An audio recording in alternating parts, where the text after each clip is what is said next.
So the title of this section is What the Environment Can Tell You If You Listen. But I've got to link it in, of course, with eternal knowledge. And when you start researching your way back through the Vedic tradition from which Vastu comes from, there's one or two interesting little facts. Creation leads to destruction, which in turn creates something new. And along with that, there's just a little statement. Energy can neither be created nor destroyed. It can only be transformed. So you're already starting this little section with a few basic things that are truly eternal. So don't worry, I will get to Vastu, but we've got to get all this eternal knowledge out of the way first. Another little aspect of eternal knowledge, according to the Vedic tradition. Life does not end with death. Rather, the soul may be reborn in a new body. Now, there may be some of you who don't particularly go along with this, but for the sake of a good evening, just accept it. Roll with it. It's good stuff. This is pretty fundamental and basic, and is really what eternal knowledge is all about. Now, the Vedic tradition. The Vedic tradition, as we receive it today, is based on some Sanskrit literature, some would call them scriptures, which are the Vedas themselves, the Upanishads, a remarkable piece of literature called the Srimad Bhagavatam, and of course most people have heard of the Mahabharata. The Mahabharata has been put into concise form. It's been published in its full form. In its full form, it runs to 12 volumes. It's been put on as a stage performance, on which it runs for, I think, 9 hours. And I believe somebody is about to film it. And they reckon that'll run for about 12 hours. Can you imagine 12 hours of the Mahabharata? Absolutely mind-blowing. Because within the Mahabharata are what a lot of people would call myth, legends. But if you cling to what you know of the Mahabharata and the descriptions of man and his forebears and the science that was available to everybody at that time, you will find, when I get back to this theme of eternal knowledge, that maybe it ain't myth. Maybe it isn't legend. Maybe there's something there which we can, in fact, still tune into today.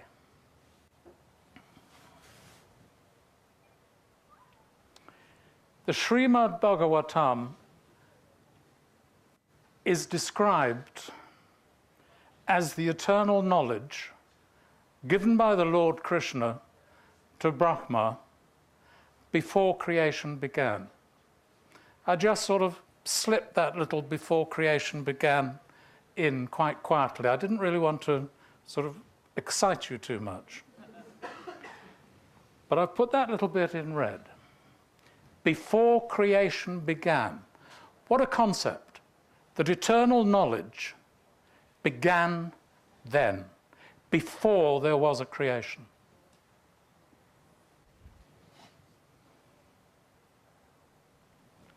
From the Srimad Bhagavatam comes knowledge about the 4 ages of creation. Now again, you may not accept all this, but you're going to be exposed to some numbers, some lengths of ages, which really are quite mind-numbing. Fortunately, the numbers are large enough, so if you really sort of have some doubts about it, you can take as many noughts off them as you like, and you're still stuck with some pretty mind-blowing numbers.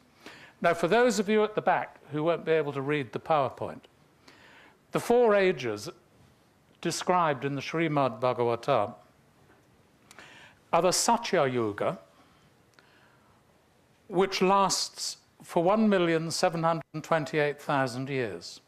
That was described as a golden age.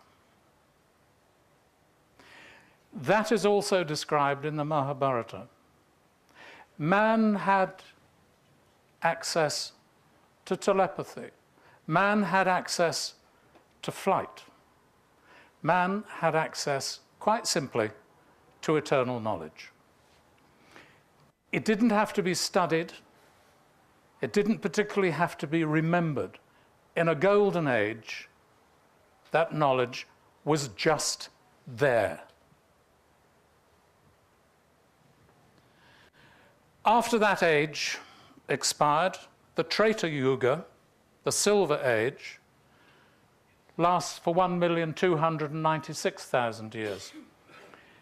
If anybody, I see some people writing all this down, if you are sufficiently interested, I didn't know I was going to be this popular. I have a few handouts, and I will make sure they're there. The good thing is the representations of the PowerPoints on those handouts are even smaller than they are on the screen. So you'll need to read them in a good light. But they're only the PowerPoints, but from what I'm adding to them in this talk, you will be able to, it'll spark off a memory, and I hope send you in the direction of doing some research of your own.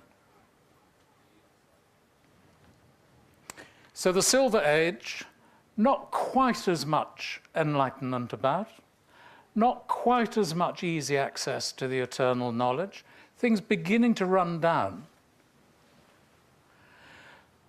The Dwapara Yuga, the Copper Age, 864,000 years, a shorter age. You notice these age, as the knowledge and the wisdom runs down, so does the length of time that you have to experience the running down of that energy. Followed by the Kali Yuga, the Iron Age, which only lasts a mere 432,000 years.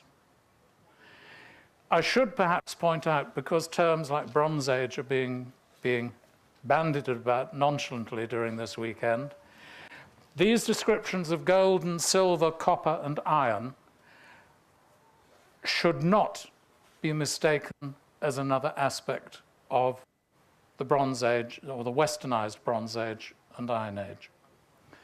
But what is very interesting is that we are now in the Kali Yuga, the Iron Age of the Srimad Bhagavatam.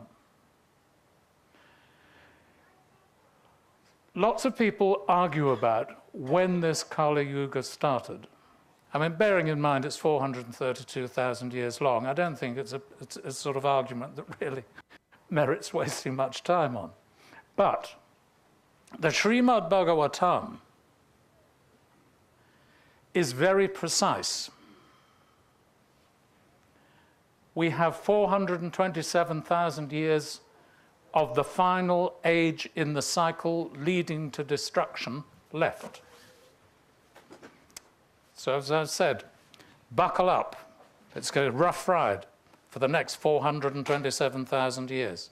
Now, the starting point for this, those of you that are familiar with either the Mahabharata or the Bhagavad Gita, which is much more accessible, and it's 18 chapters out of the very center of the Mahabharata, and it's based around the great battle at Kurukshetra. Now, the reason we home in on the Kali Yuga starting then is that after the battle of Kurukshetra, the Lord Krishna was never seen on earth again. So we've got 427,000 years to wait for the dawning of the Satya Yuga. There might be a few million years sort of in the darkness in between while creation sorts itself out again. But these are vast, vast cycles. What isn't on the PowerPoint, and again what the Srimad Bhagavatam is fairly precise about, during the Kali Yuga, the average human lifespan is 100 years. During the Dwapara Yuga, the average human lifespan is 1,000 years.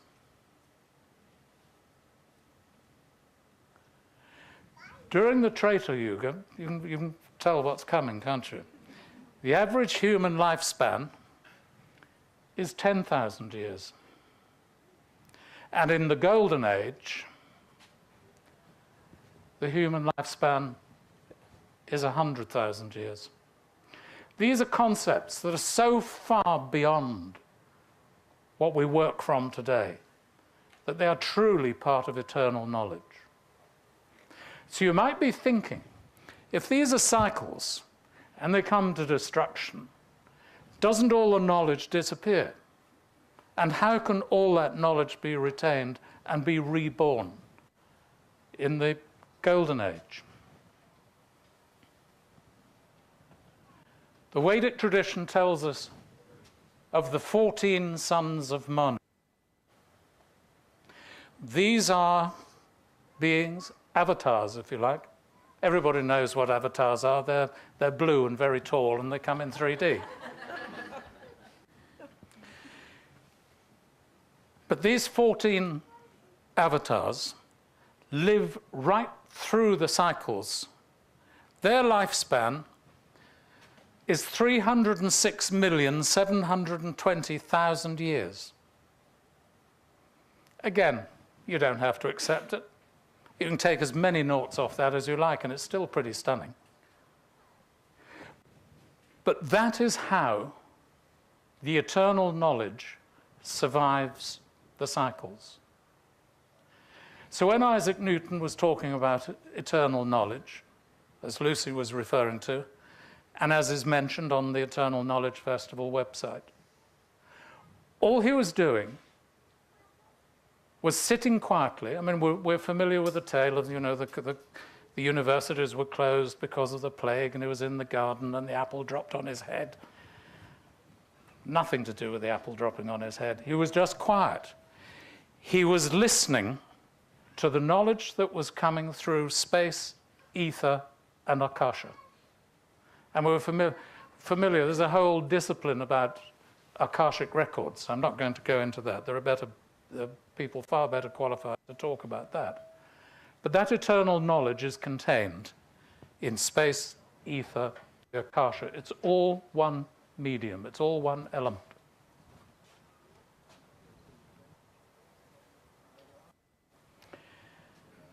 So that brings me to space. How do we perceive space? Is it nothing, or is it everything? A lot of people would say, well, space, it's empty. It must be nothing. But is it? There is a tradition. The earth was without form and void. That's very clearly nothing. Space as a void, nothing there. But from the same tradition, a different part of that same book, in the beginning was the Word.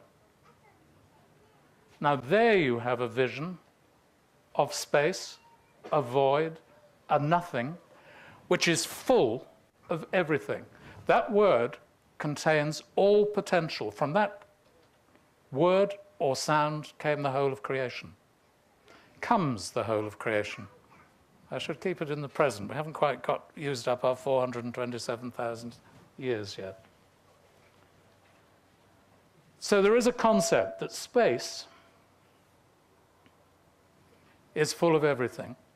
Space is also incredibly important. Without space in which to exist, nothing exists. If you haven't got space, you cannot exist. Those of you that maybe work in London, live in London, if you've been on a London tube in the rush hour, space is pretty important. But no matter what the crush, if you can bring to mind just this concept that you're standing up, you are existing, there is space, you'll be okay, you'll survive the tube journey. So space is important, and it's left out of an awful lot of disciplines and traditions.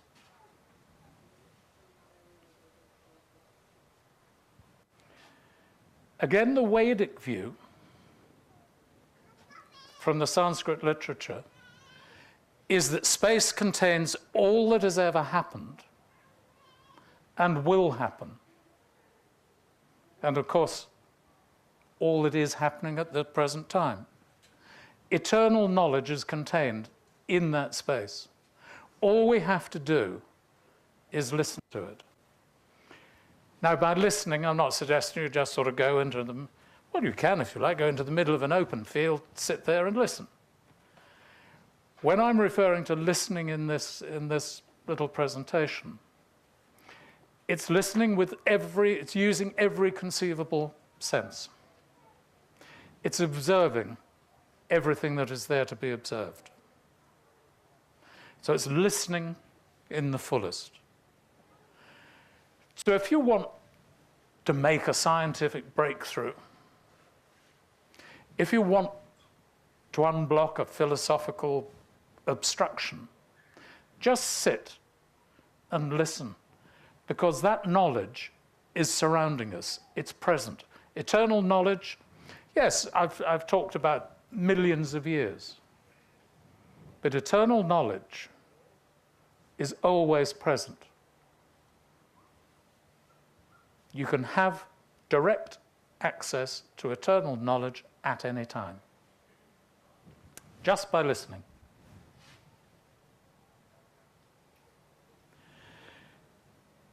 Now, the only bit of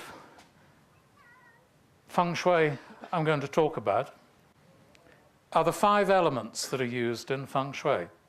So I'm sorry if I'm going to disappoint those who've come along and hoping to sort of get their Feng Shui sorted out and sort of going away knowing where they should put their lotto ticket so it'll win. I might let you into that towards the end of it. But the ancient knowledge of Feng Shui is based very much on understanding the 5 elements. Now, there's a lot to understand in these 5 elements. They are material, they exist, they're quite natural: fire, earth, metal, water, and tree. If you want to understand how they work, think of them as you come across them in nature, physical elements. But they also have color associations. They also have geometric and architectural shapes associated with them.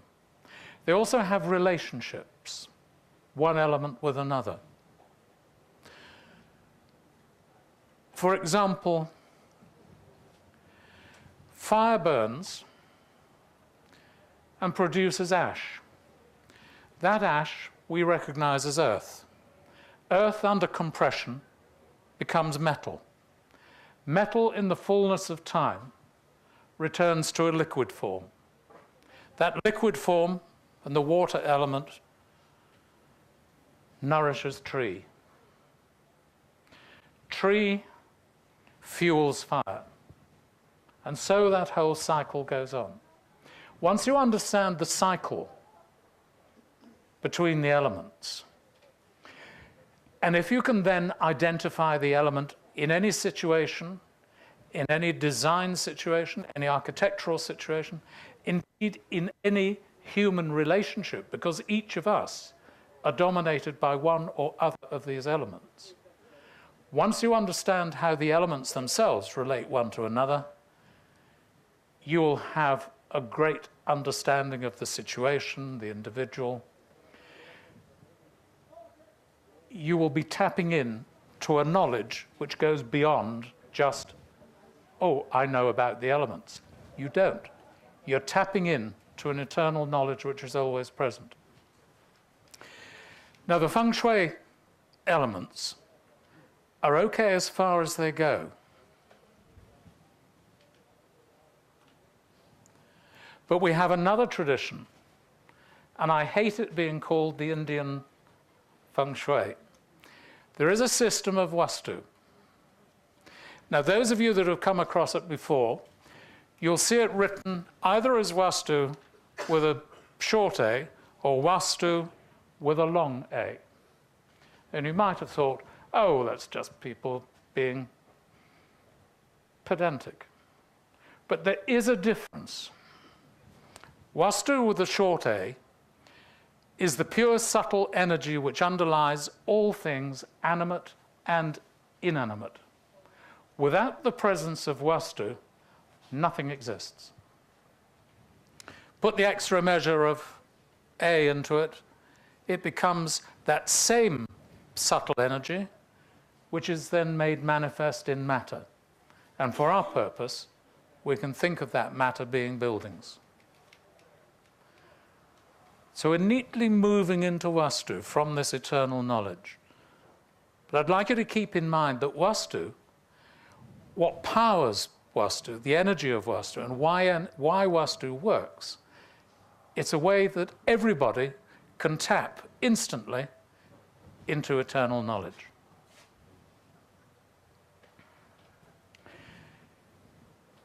There are three types of Vastu that you'll come across if you research it. There's Vastu Vidya, which is in fact the pure wisdom of Vastu, not applied to anything. There's Vastu Shilpa, which is that same wisdom but applied to art and sculpture.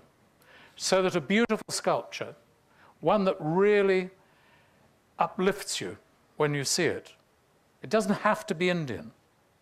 It can be Western, it can be a work of art that will conform to the disciplines of Vastu Shilpa.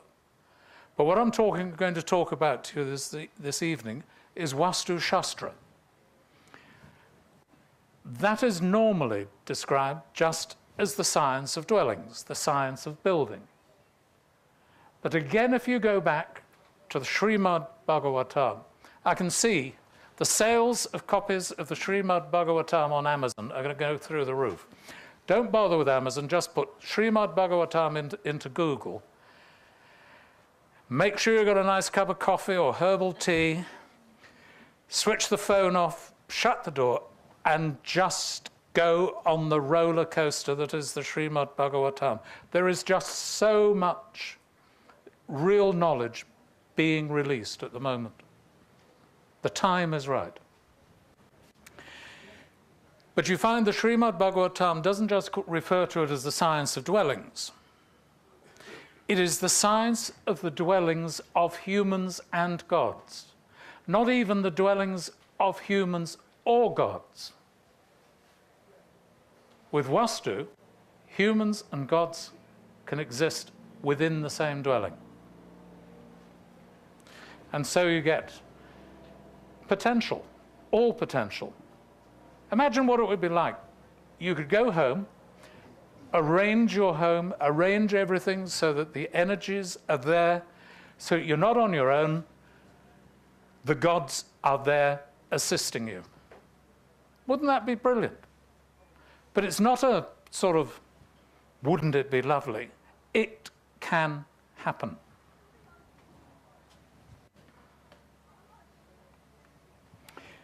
Now we look at the Vastu elements.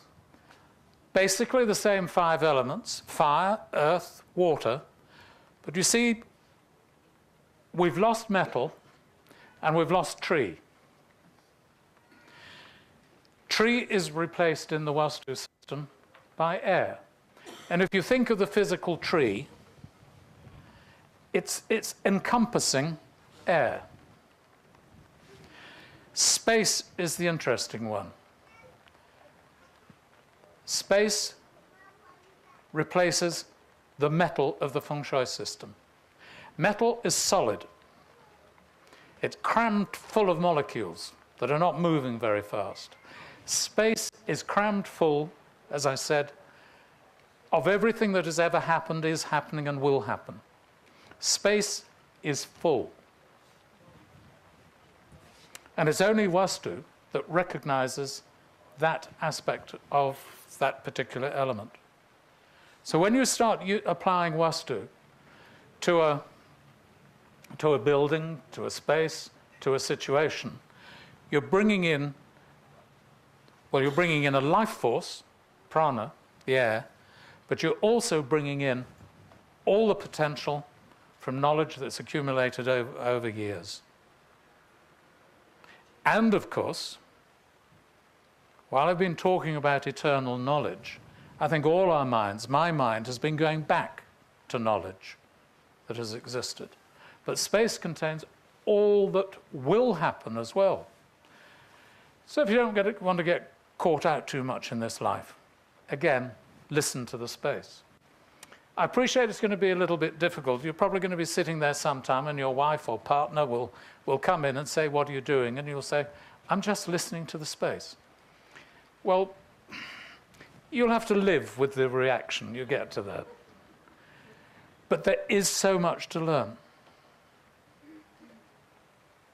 And getting to that point is actually getting to a higher state of mind, a slightly higher intelligence. There's an analogy. I never know whether it's an analogy or a metaphor. I'll leave you to fight this one out amongst yourselves. But it's used in all sorts of philosophical tradition. If we're in a train going across a plain, we could be going across the plain of Kurukshetra. If you're in the train, you're living, that's your everyday busy life.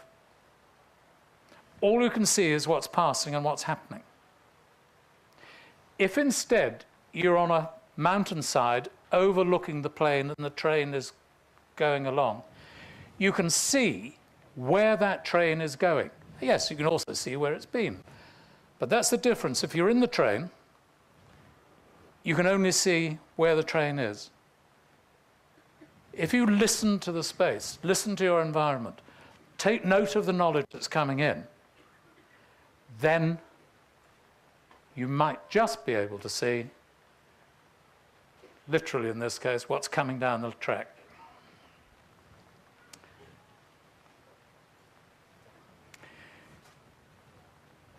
The Vedic tradition also recognizes an eternal cycle within the Vastu elements, one that's particularly appropriate to us today. The earth sacrifices water to space under the influence of fire. Air, through clouds, then returns water to earth. I say it's relevant because we've all been told there's been a drought. We've seen a drought, particularly here in East Anglia. There's, the fields have been cracking, everything's been dying. The fire has sacrificed the water to space. And what's happened, quite naturally? The air is now returning water to earth. Now, this is a cycle that takes place all the time. And instead of worrying about climate change this and climate change that and everything else, if we just sat back, watched that cycle, listened to the knowledge that comes out of that cycle, we could learn. It's been going on for a long time, it's going to go on for a long time. Well, it's going to go on for 427,000 years, isn't it? I don't know if there's any bookmaker that will sort of give you any odds on creation ending in 427,000 years' time. But of course, what I'm not going to talk about is the fact that in 427,000 years' time, this may not be the only universe that is withdrawn. But that's another story.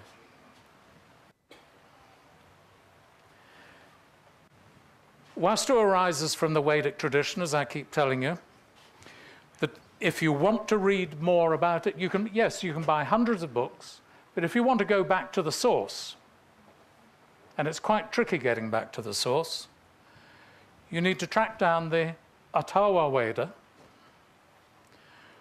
which is virtually unreadable, or the Brihad Samhita.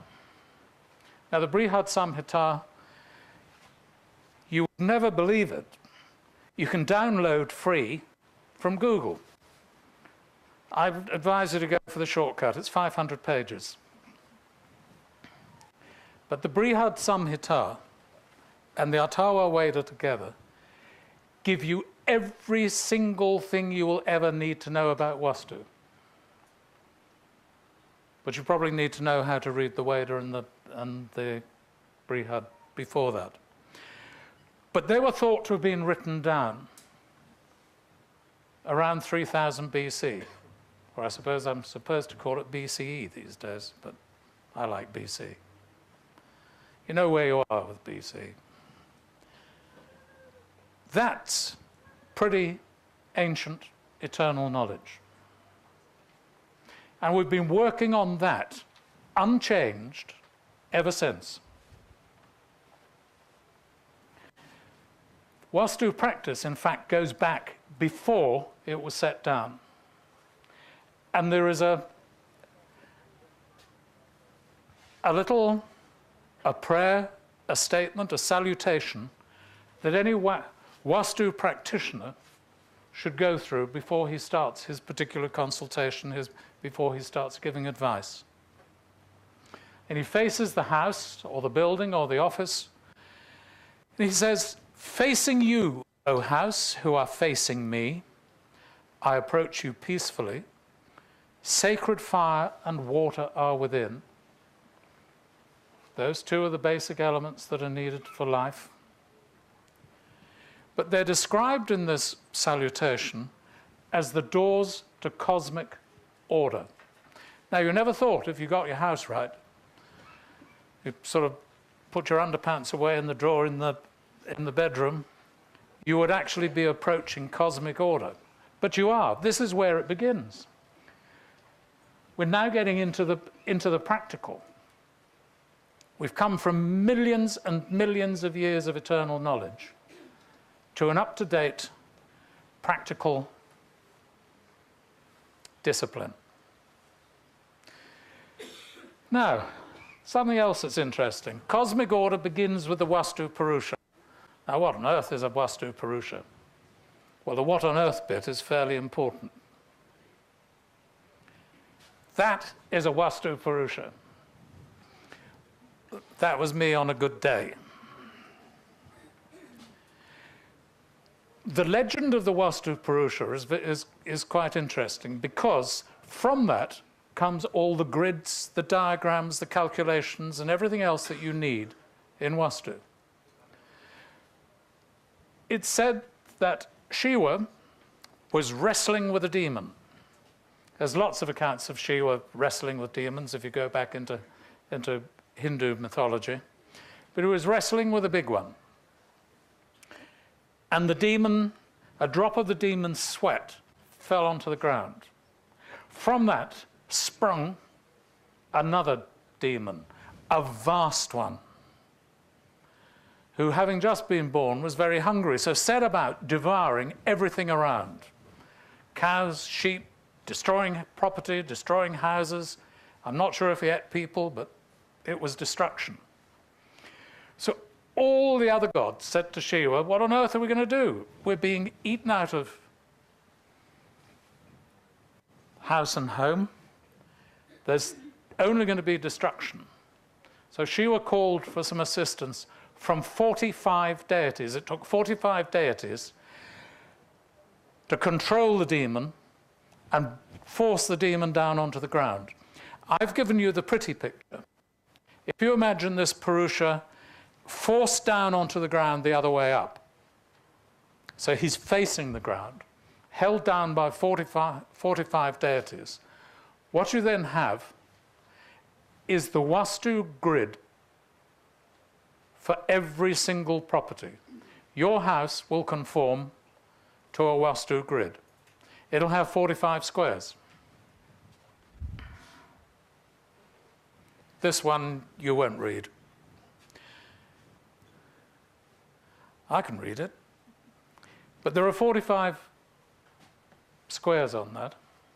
Because we're talking about a person, Purusha means person, that's forced down onto the floor plan of your house, there's going to be some part of that body that relates to a particular part of your house. That means that if you've got anything wrong, if you've got an ache, a pain, an illness, you see there's a bit up here which relates to the forearm, the elbow, the hand, the arm, the shoulder, the neck, the ear, the eye, the head, and so on, all the way round. If you've got anything wrong, if you have access to one of these Purusha diagrams, you can look at the plan of your home, or whatever the space is, and go and see what is wrong in that space. There may be something blocked. The plumbing may be wrong. The plumbing may be dripping. The drainage may be backing up. There may be something electrical that's wrong. But you'll know exactly where to go. It's very immediately physical. And of course that comes from a legend of 45 gods holding down a demon. In very simple terms, it gives an energy flow over any property. North is at the top.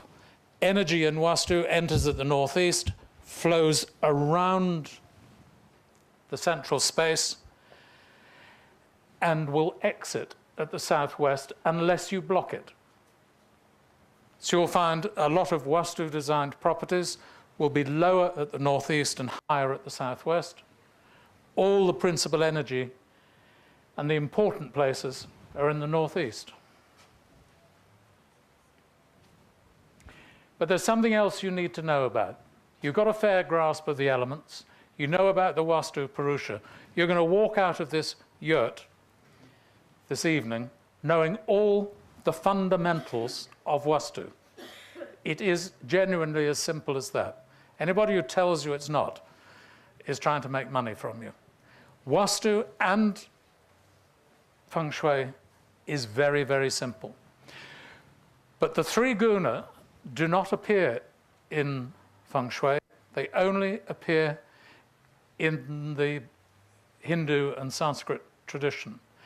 These are described as the qualities of nature.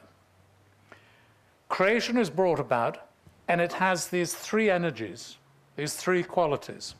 There is tamas, which is inertia, apathy, dissolution, and the stillness of the grave.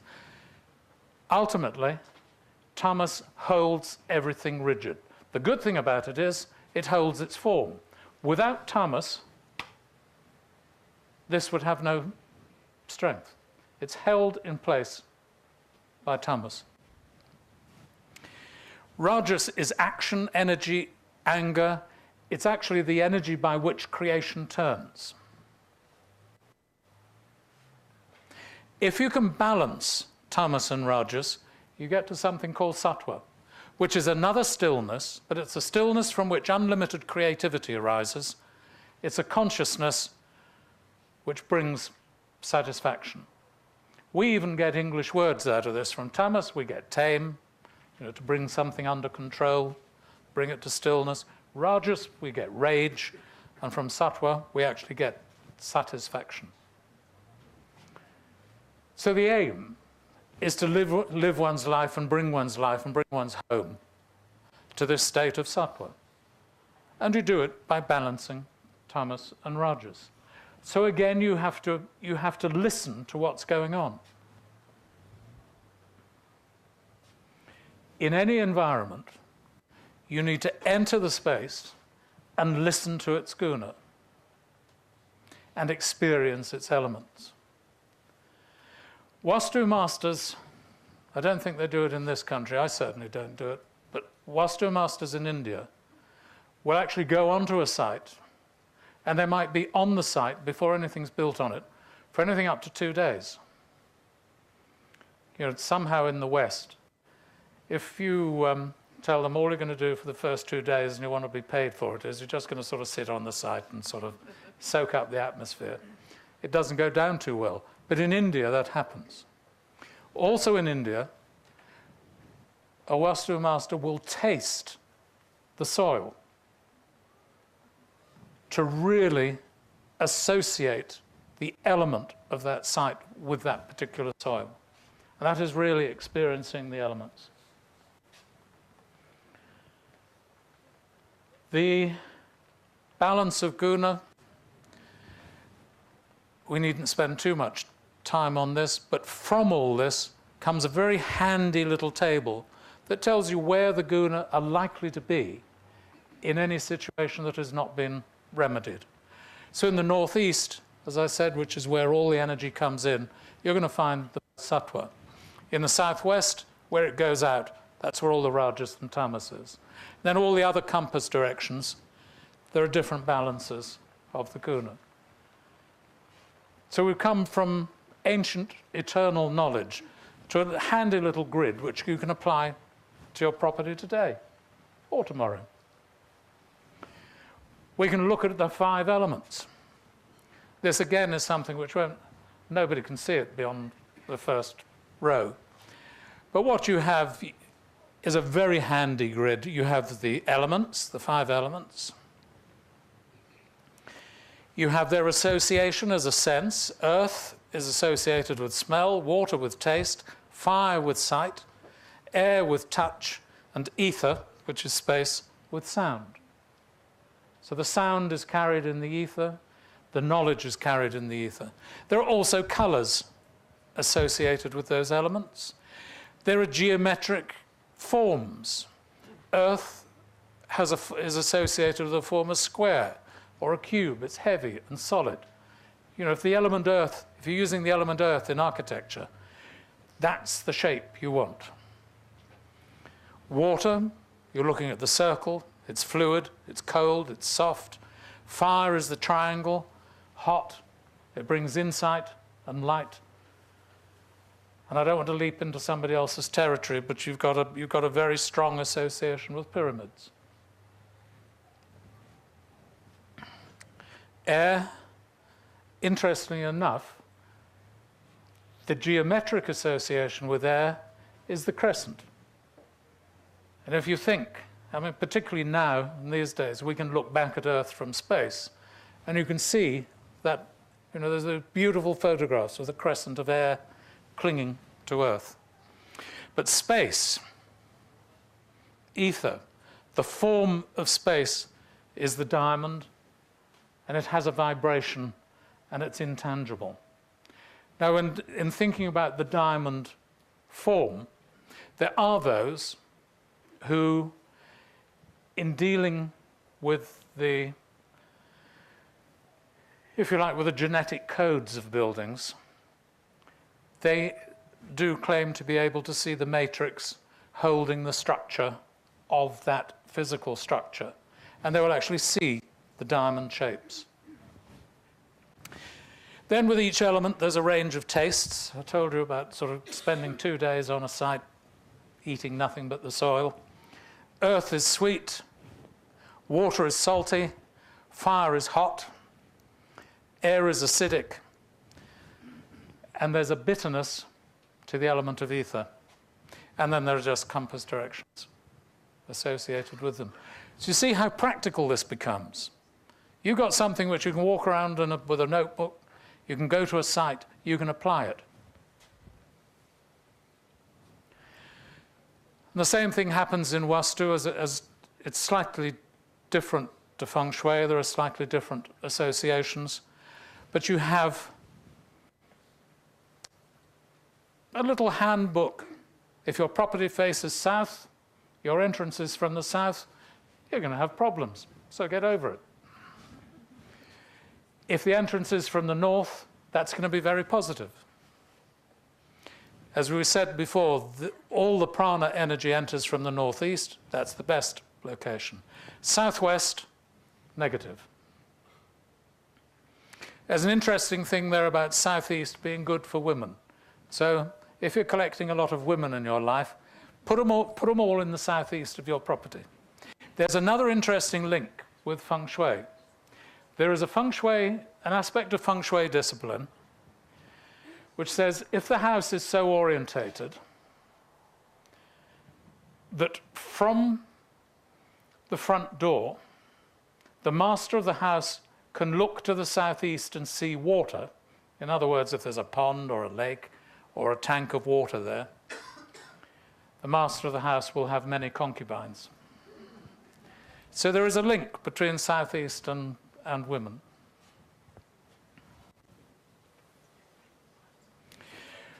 Working further from that, with north at the top, Vastu gives us a perfect layout for the perfect house. Ideally, there's an open space in the center, and then all the other functions are around it. Up here in the northwest, you have your granary, you keep your cows. You put your guests up there with the cows. In the northeast, which again is where that energy comes in, you can have your entrance, the porch is a good place for meditation. You can have underground water, but you avoid toilet, kitchen, or septic tank, anything like that in the northeast. And so every part of it is interpreted for modern application.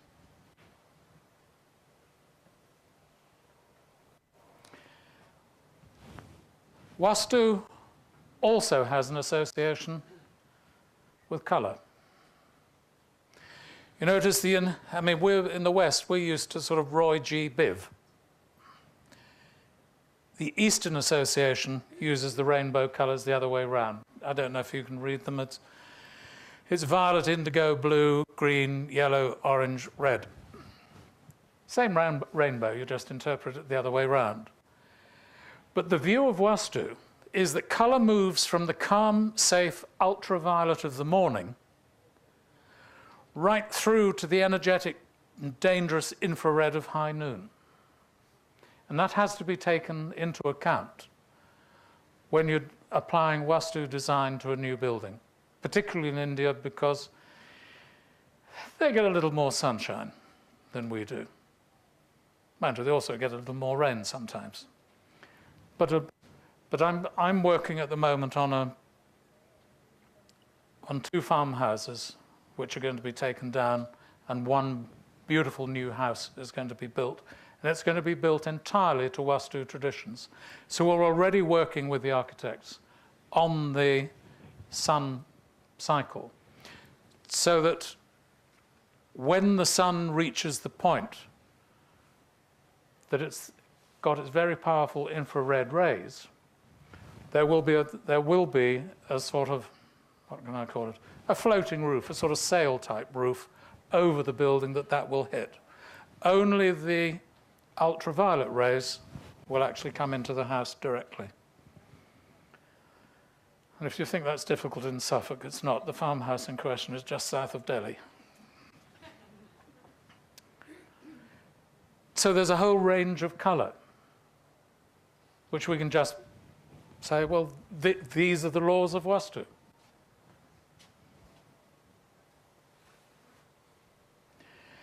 Now, the one thing most people know about Feng Shui is that you're going to have to use a money tree somewhere.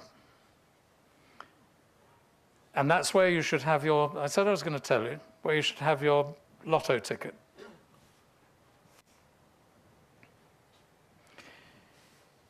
Put your lotto ticket near a money tree and put it in the southeast corner, either of a room or the house. If you can get it in the southeast corner of a room which is already itself in the southeast corner, you'll become a millionaire. And 50% of it is due to your Vastu consultant.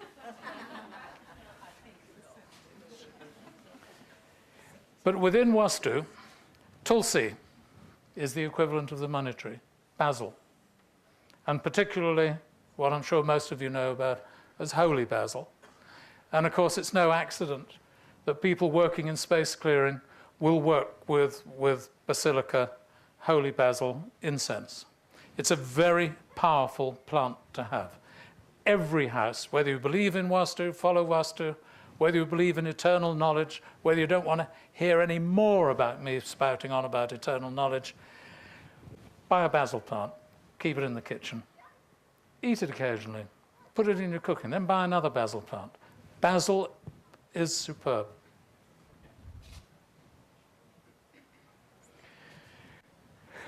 We're getting towards the end. There are 9 regents of space that you can call on to help you in your with your life's aspirations. Brahma himself occupies the center of your house and is associated with creativity. Indra is in the east and is associated with fertility. If there's a fertility problem within the family, then, how can I put this delicately? The processes associated with fertility should be conducted in the east of the house. There, that was delicate, wasn't it? Agni is the god of fire and is associated with health. And you've got a compass direction in the southeast. And then all the others go on. Yama deals with legal problems. Niriti deals with fame. Varuna deals with fate. Vayu deals with business. Kubera deals with wealth. Soma deals with knowledge. In this day and age, what I am finding on the internet is there is an enormous number of Sanskrit mantra to Kubera, sort of prayers for wealth. There's any number of them on the internet. Again, Google Kubera and you'll come up with all sorts of beautiful mantra. Chanting mantra is wonderful. You know, just pick it up and chant it. Remember every syllable. If you're reading from the, what can I call it, the anglicized Sanskrit, every syllable is sounded and every consonant. And you'll be well aware. Get a sort of rhythm going. Something will happen. But finally, the one thing we need to learn from this is that we must listen to our environment, and then we can dwell with the gods.